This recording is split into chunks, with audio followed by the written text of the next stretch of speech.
Suykens will talk about kernel machines for dynamical systems modeling. We are all very interested to learn more. Please, Johan, the floor is yours. Thank you very much, Philip, for the generous introduction. And thank you very much to the organizers for the invitation.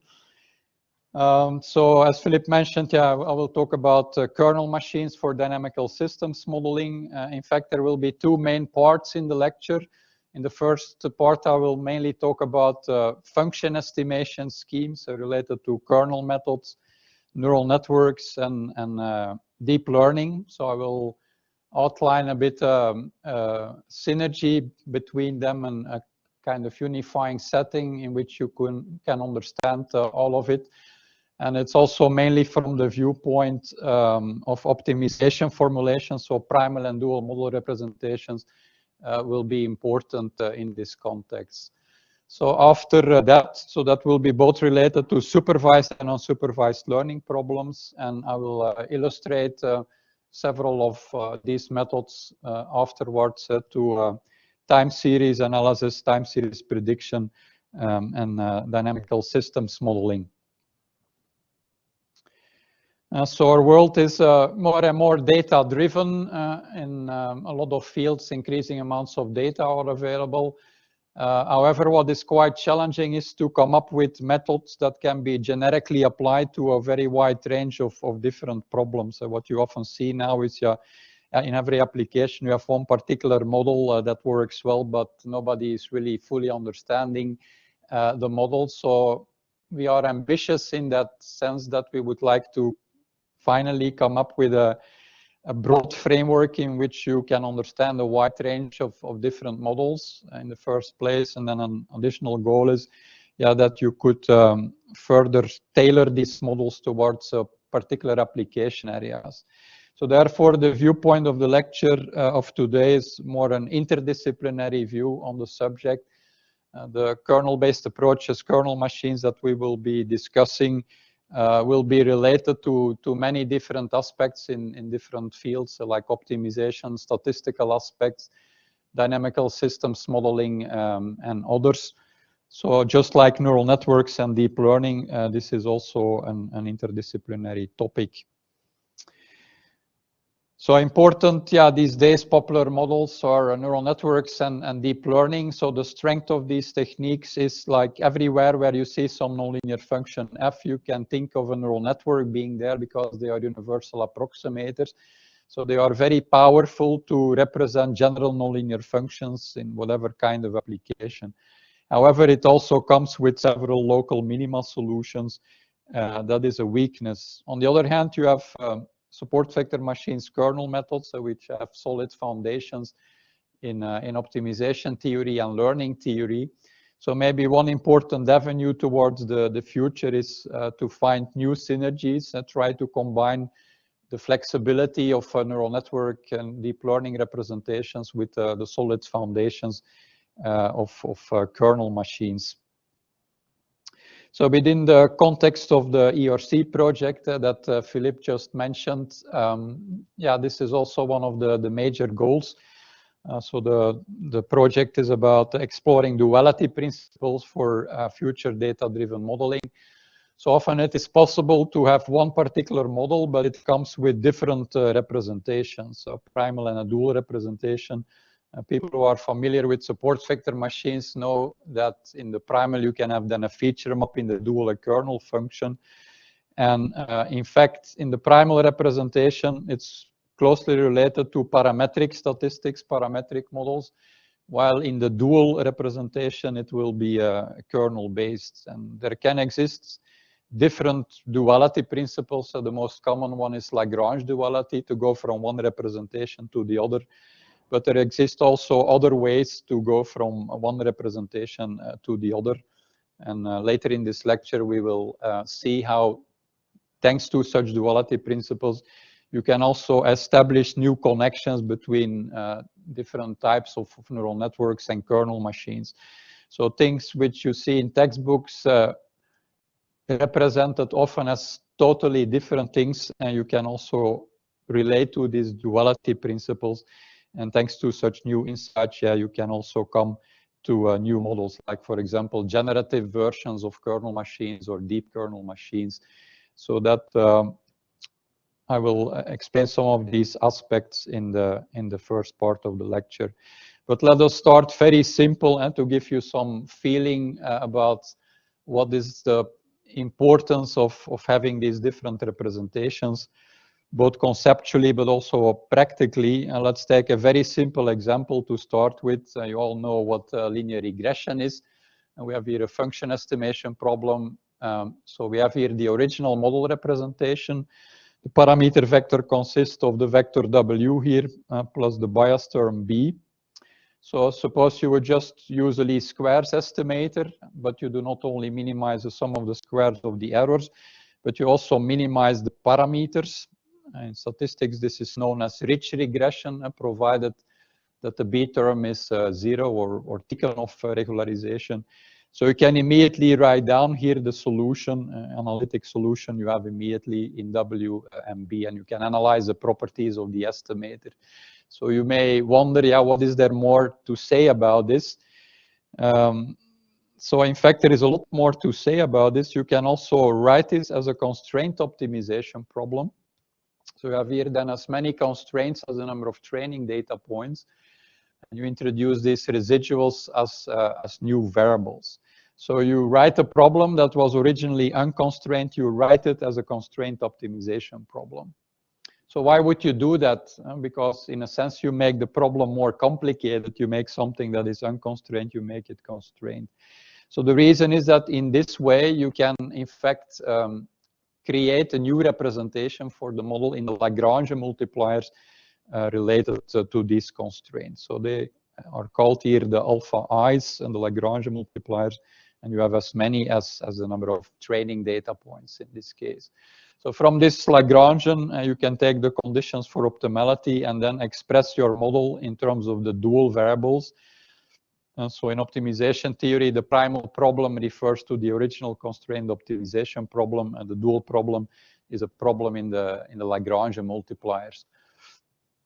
But here, for the representations of the model, we also use a similar kind of terminology. The primal representation is the original one, but this is then the dual representation where we express the model in terms of the Lagrangian multipliers. And you see the alphas and the B, it follows from a square linear system.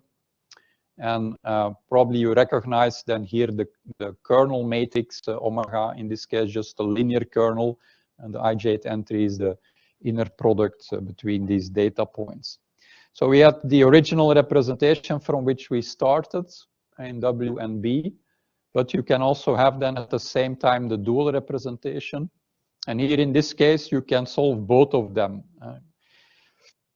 But you see you have different numbers of unknowns, and the W, the dimensionality is the same as the dimension of your input space, while in the dual representation, the size of this alpha vector is n, the number of training data, that is totally independent of the dimension of your input space.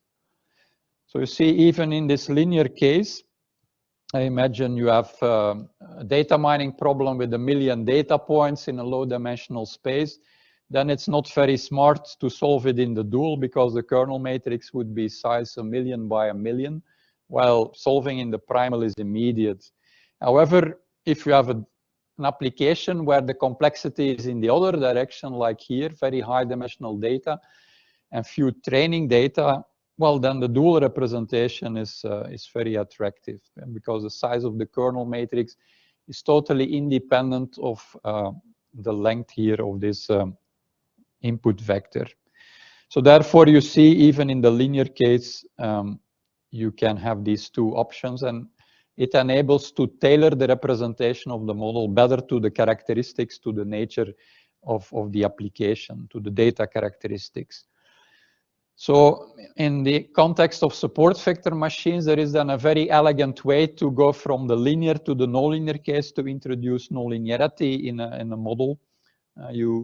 Instead of constructing the linear model in the input space, you work then in the feature space with the feature map phi of x, and in the dual representation, you have a kernel-based representation where the kernel function it can be expressed in terms of the feature map like this. You have an inner product of the feature map applied to a pair of data points. So you can read this so-called kernel trick then in two ways. Either you start from a positive definite kernel function, and based on the Mercer theorem, this guarantees the existence of a feature map, but you don't care what the feature map is because you finally solve everything in terms of kernels and alphas. However, you can also read the equation the other way around and say, let's work with an explicit feature map. If you want, you can let phi of x correspond to a hidden layer of a neural network if you want, or multiple hidden layers. And then by definition, this equation here is defining the kernel function. And so the hidden layer matrices would be rather than at the kernel level, at the tuning parameter level. So in fact, many years ago, we have already shown that you can even train a classical multilayer perceptron neural network by means of a support vector machine technique, and just by defining the feature map equal to the hidden layer of a neural network.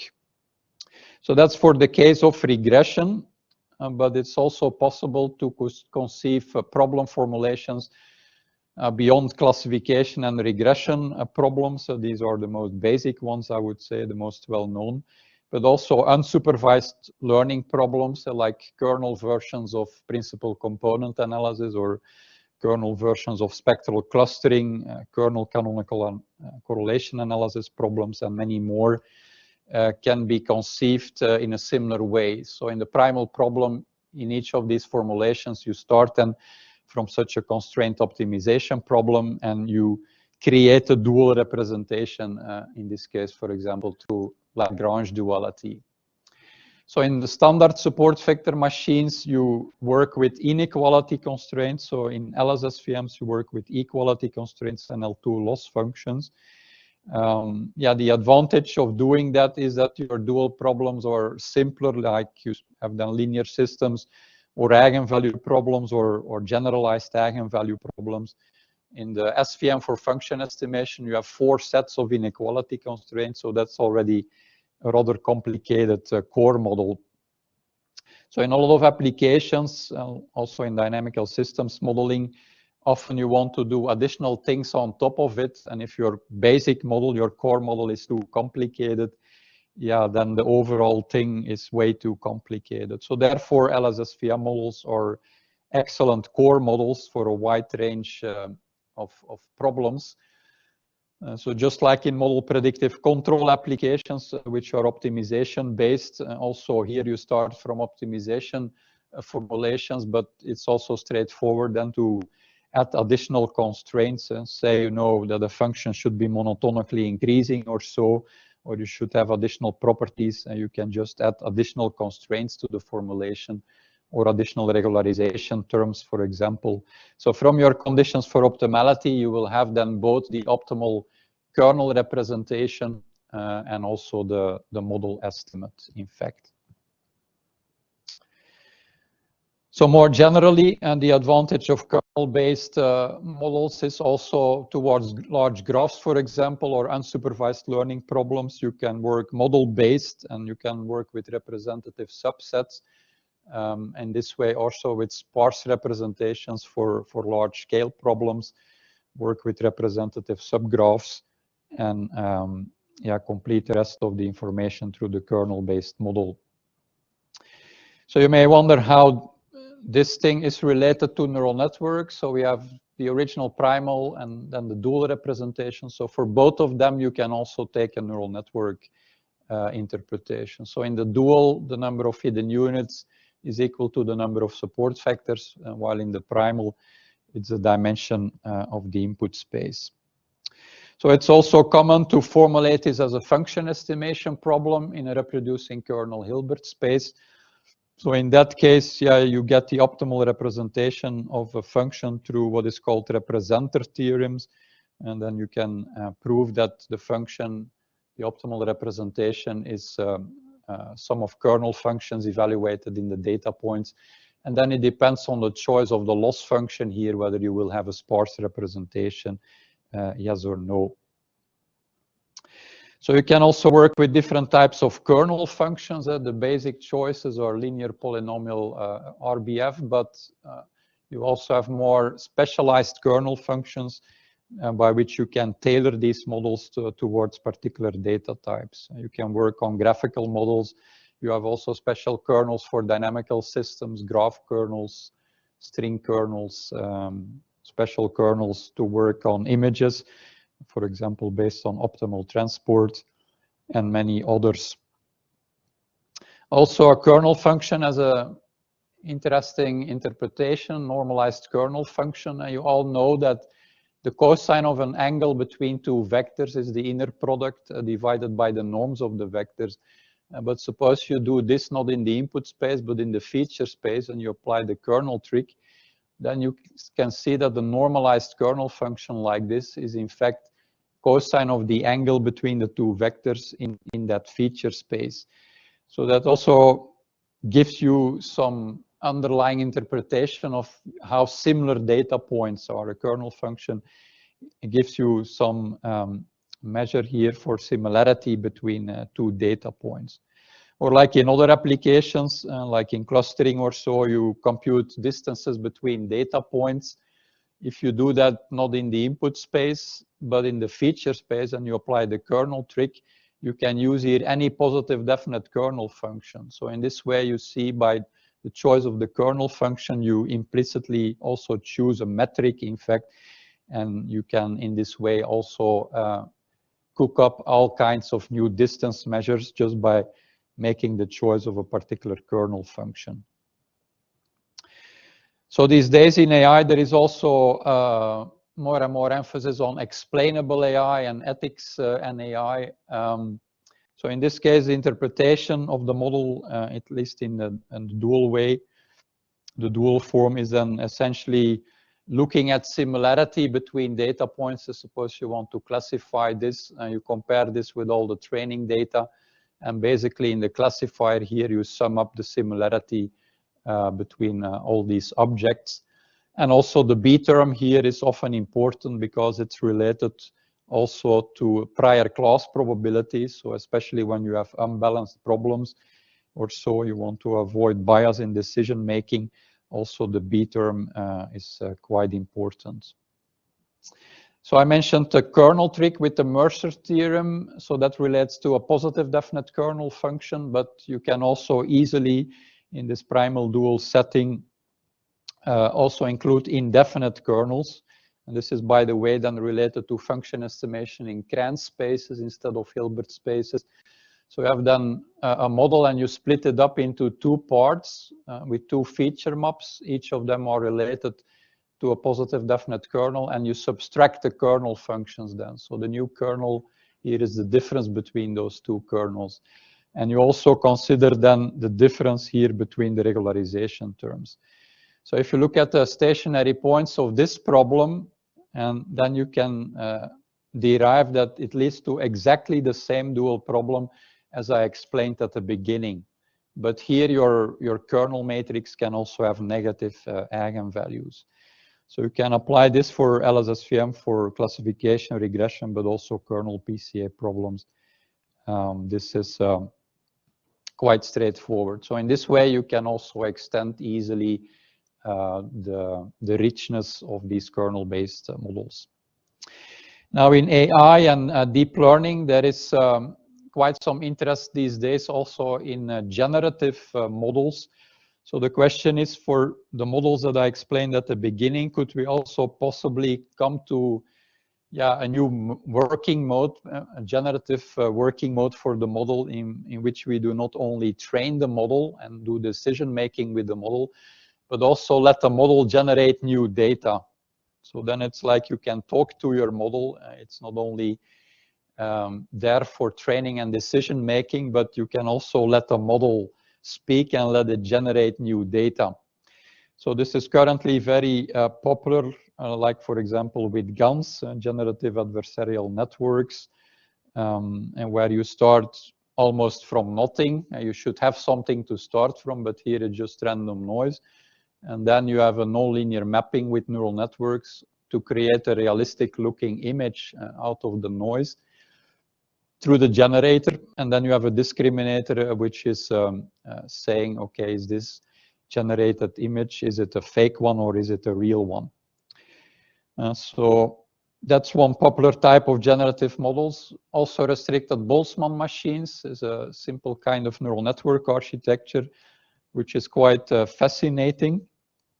And which has a lot of potential for the future towards time series analysis and also dynamical systems modeling. We think we are currently heavily working on it.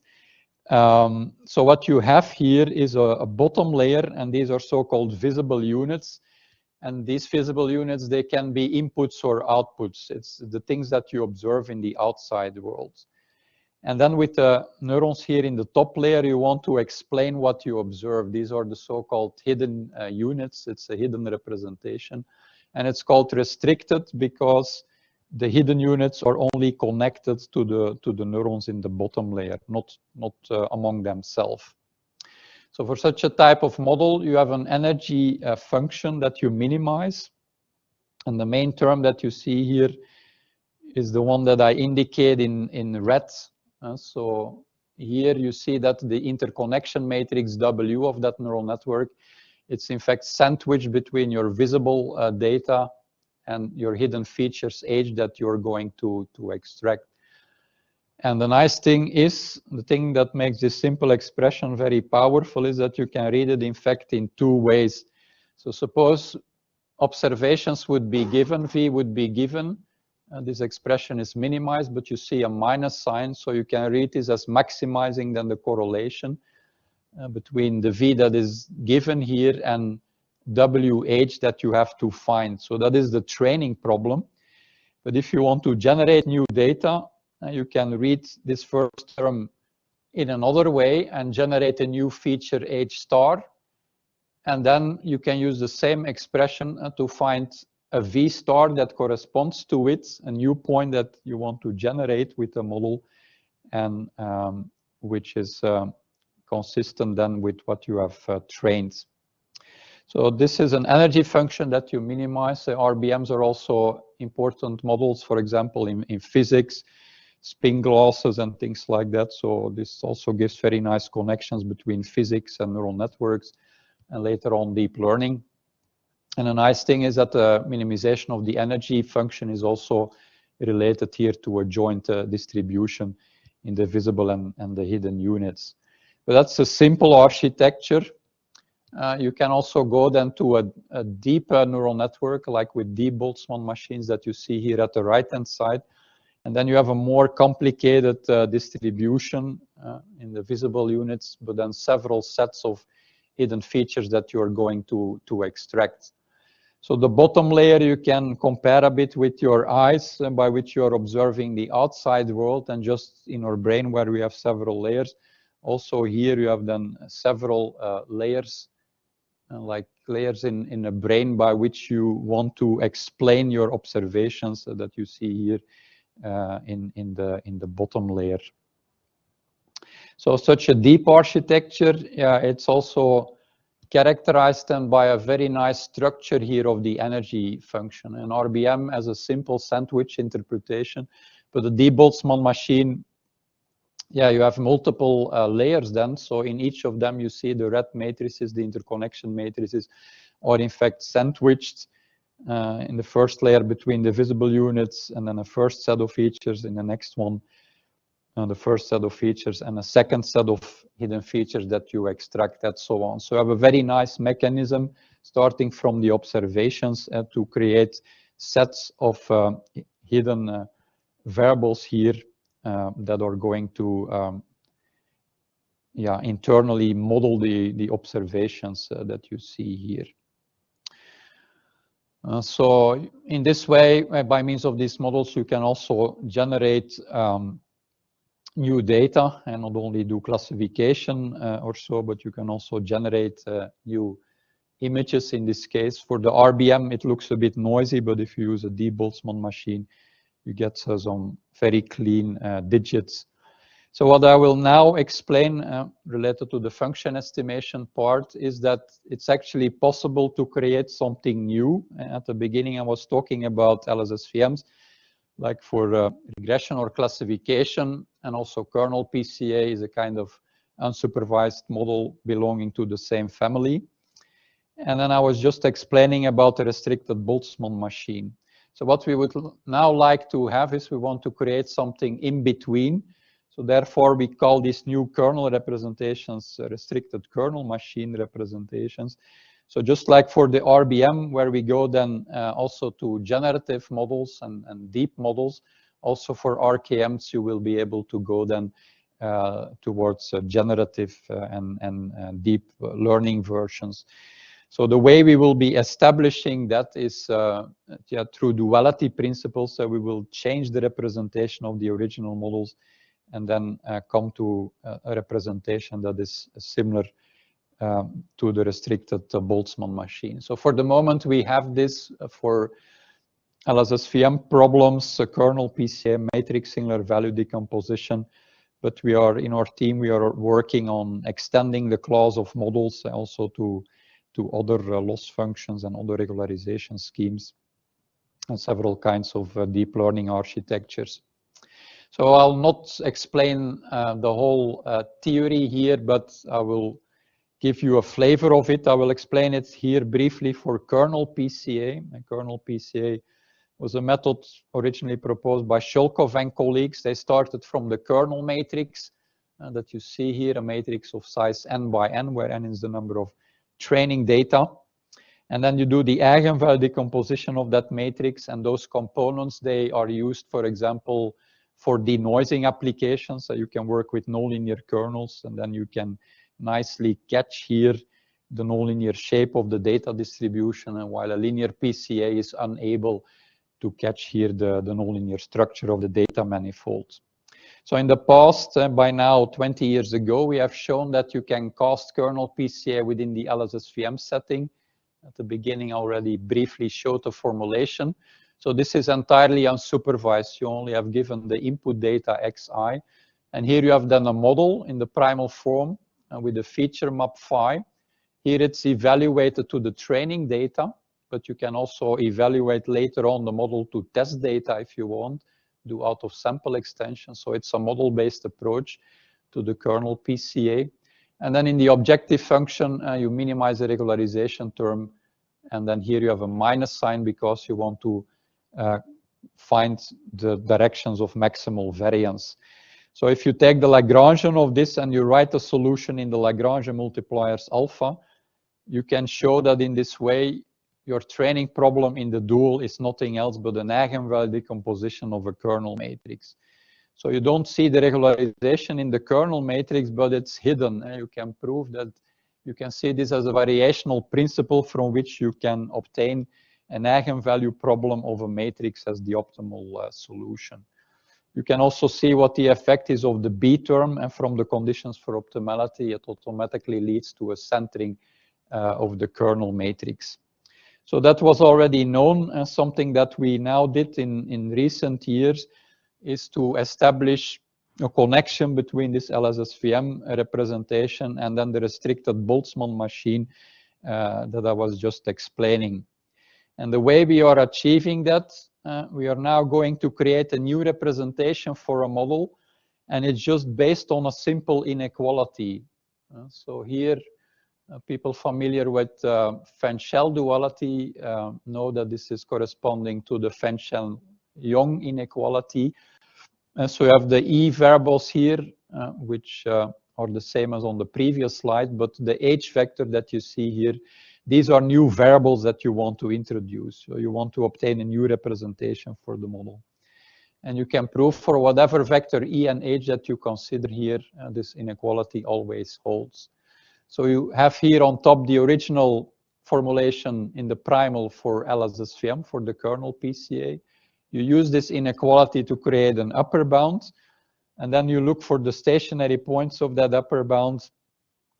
And then for those stationary points that you can prove you do not have a duality gap, the inequality becomes an equality, and you can express then here the dual representation in terms of a kernel function and the new variables that you have introduced. And these new variables H, they play a similar role as the hidden units of the restricted Boltzmann machine. So how can we see that? And the first line here, we have the LSSVM formulation for kernel PCA. In blue, we introduce the inequality. Then we plug in the constraint. And you see then, again, you obtain here the sandwich interpretation, and the interconnection matrix is sandwiched between your given input data and the features HI that you have to extract. So this gives you an upper bound that you see here. If you look for the stationary points of this, and you eliminate the interconnection matrix W, you can prove that the solution is the eigenvalue decomposition of the kernel matrix. So you have basically kernel PCA as the dual problem of this. So you also have here a new duality mechanism to create a new representation for the model. But now you have an interpretation, a new neural network interpretation, which is very similar to a restricted Boltzmann machine, and because the red term that you see here is the same as the main term in the energy function of a restricted Boltzmann machine. So therefore, each component that you have here is related to a hidden unit in this RBM neural network interpretation. And the components are orthogonal, so therefore you know that these components will be uncorrelated with respect to each other, and this will also be interesting for interpretation of these models. So just like for RBMs, you can go to deep Boltzmann machines. Also here we can try to go then towards deep RKMs, deep kernel machines. So they are truly deep in the sense that we have here multiple feature maps. So you have multiple levels, and in each of the levels you have a feature map, phi1, phi2, phi3. So you can conceive, for example, a deep kernel machine consisting of 2 kernel PCA levels for feature extraction, and then give it to an LSSVM classifier. So you can have then the objectives for the kernel PCA here as a first term, the second kernel PCA, and also the LSSVM. So you basically have done a multi-objective optimization problem for your deep architecture related to such a deep kernel machine. So here is the full expression. The main terms are the ones for which you see in red the W matrices, which are again sandwiched, similar like in a deep Boltzmann machine, but here it's for a deep kernel machine. So therefore, also here for deep architectures, we also have then primal and dual model representations, and in the primal form you have then the feature maps. Feature maps, you have the kernel trick that you can apply. So, but it's not only one kernel trick, you have the kernel trick here over a deep architecture. So you have then the choice here. You can use such a framework to train deep neural networks if you want. If you let the feature maps correspond to hidden layers of neural networks, for example, you can use the setting to train deep neural networks, but you can also use the setting in the dual form and use it to train a deep kernel machine. So that brings us to the other element, generative models. So it's also possible to come to generative versions of RKM. For the RBM, the main thing that drives the whole thing is the minimization of the energy function, to which the joint distribution in the visible and the hidden units is related. So it's a probabilistic setting. Here with the kernel methods, we are more in an optimization setting. So we need to have something that we can use both for training and generating a kind of element that is common to the training and to the generation of new data. So we call that here a super objective function. So depending on what is known for the training problem, the observations are known. So in this function, you fix then the V for the training, and then you use it as a function in H and W for the training. However, for generating, then other information is known, and then H is given and the interconnection matrix, and then V is unknown, the new data that you want to generate. But the whole function here is in common, both for the training and for the generating of the data in that case. So therefore, with such kind of models, you can also do them, for example, latent space exploration for the traditional kernel PCA.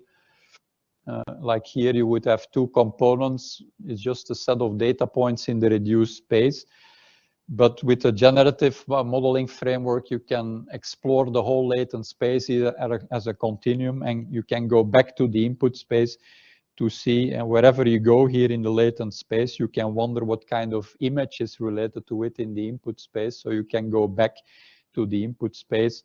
So in this way, this is also interesting for having a better understanding of your model. It's also possible, by the way, to conceive tensor-based models. In this case, if you have a multi-view problem with V data sources, you can create a rank 1 tensor to come here to this tensor capital phi. In this case, you also have a sandwich, but in the middle you do not have an interconnection matrix, but an interconnection tensor, which is the calligraphic W that you see here. So this is then the primal problem, but the dual problem is also a kernel PCA problem. But in this case, it's able to also extract higher order correlations. So it's more powerful than what you see here at the left-hand side, which is basically only summing the kernel matrices of the individual data sources and do an algebra decomposition on that. So that RKM, we have also extended it for generative models. So this is work by Arun Pandey, who is here in the audience. So in this case, you have two data sources, but it can be more. You can think of X images that are given and Y, for example, speech or text or so. You may have multimodal data. So these are given data sources. And what you want to do here on top, you want to extract then common features. So that is the training problem. From the data that you have available, you obtain these common features. And then for generating new data, you can go back from the top layer to the bottom layers. You may assume that this is a normal distribution, or you fit a mixture model through it. And then you generate a new feature H star. And then given that new feature H star, you can go back then to each of the individual data sources to see what kind of input data in each of the data sources is related to that. We are still talking here about artificial neural networks, but I think this is also sharing some more similarity with the human brain. Just like in our brain, we have a lot of sensory information from our eyes, nose, ears, and so on. And in our brain, all this information gets fused in the end. So when we are walking around during the day and there are a lot of observations, we can do training in our brain and learn the interconnection matrices. But when we are sleeping, yeah, you can generate new features H star in the brain, and then you may go back here to each of your data spaces to see what kind of images, speech, and so on is generated. So in the context of Boltzmann machines, this is often called fantasy data. Also in the work of Hinton is using this terminology, fantasy data. He has also written in the past a paper about what kind of graphical model is the human brain. So related to RBMs, but you see indeed it has a very nice mechanism, those restricted Boltzmann machines. But in this way, yeah, we can also use similar kind of principles towards kernel-based models. And in this way, establish new connections between different types of neural networks, deep learning, kernel-based models, kernel machines, support vector machines. So we are currently heading towards a unifying framework there. So I mentioned, yeah, that in the dual representation, we have then the components of the kernel matrix, and each of the components is related then to such a neural network representation, like in the restricted Boltzmann machine. And these neurons, they are uncorrelated, and that is also nice for interpretation. You see here exploration of the latent space, and we are changing one neuron. Changing one neuron is in fact related to changing one component in this case. And then you see, for example, the hair color of the person changing. If you change another neuron, you see, for example, the gender of the person changing, or yet another neuron, you see the background changing. So that's really fascinating towards explainability of models. There is these days a lot of emphasis on explainable AI. It's also related to problems like disentanglement, disentangled representations, like in deep learning.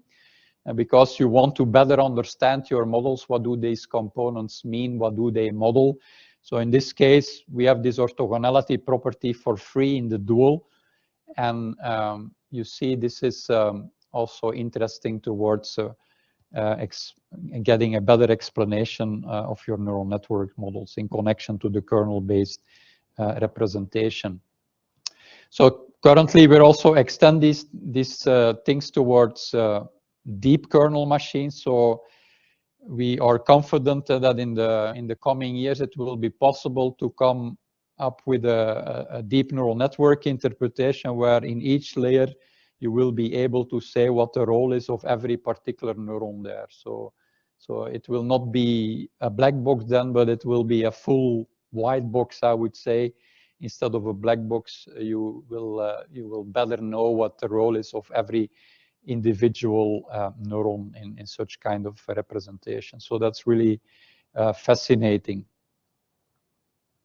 So currently, this is joint work with Francesco Tonin and Panos Patrinos. We have also been working towards deeper versions of kernel PCA.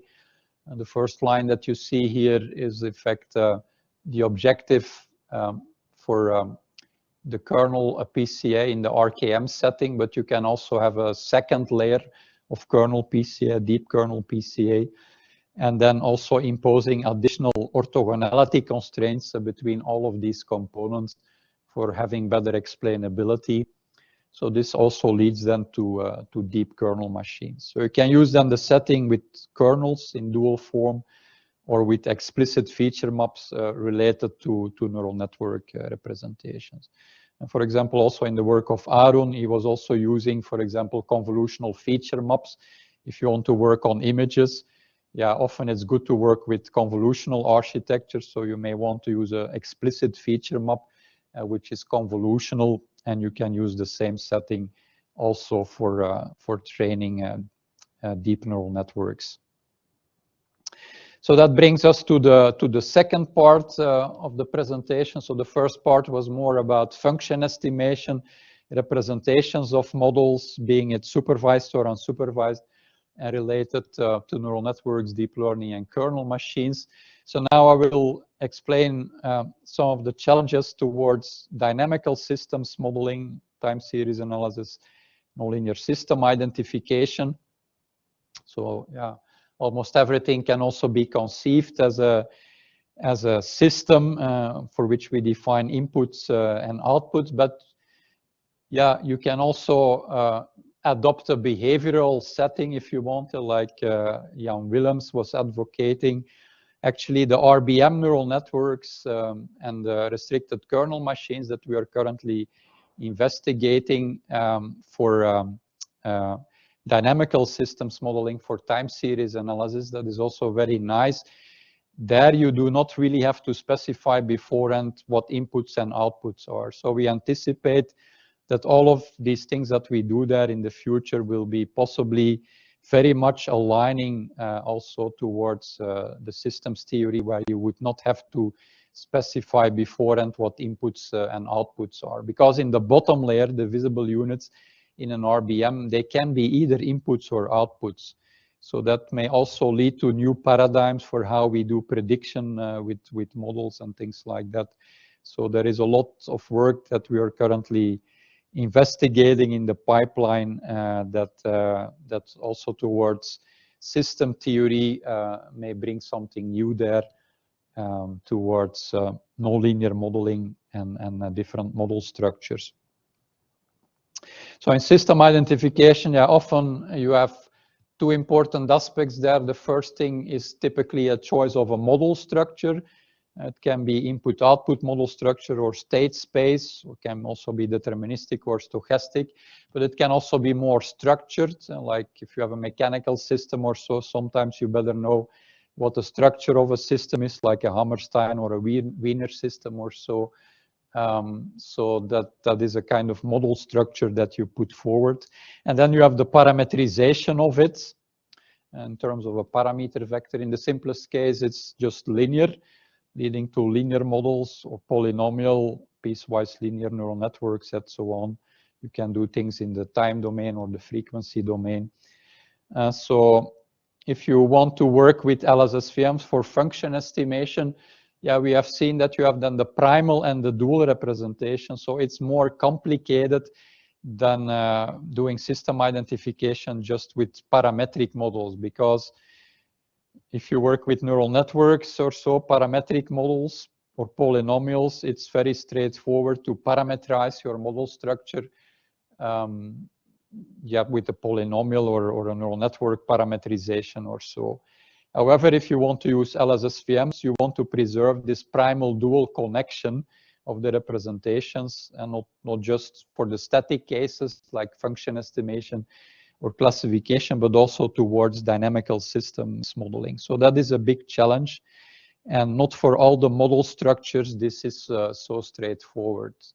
For the more general ones, like nonlinear ARX or something, which boil down to a static regression problem, there it's simple, but there exist also other structures for which it's more challenging.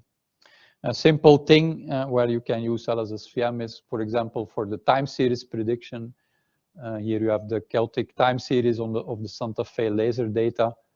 At the left-hand side, the data that are known. The right-hand side, what you had to predict, next 100 points. So a structure here, the most common structure is that you just use the lagged values here. You consider a time window from yk to yk minus p. So these are given values. You have something like a one-step ahead predictor, and the left-hand side of the equation is predicting the next point ahead.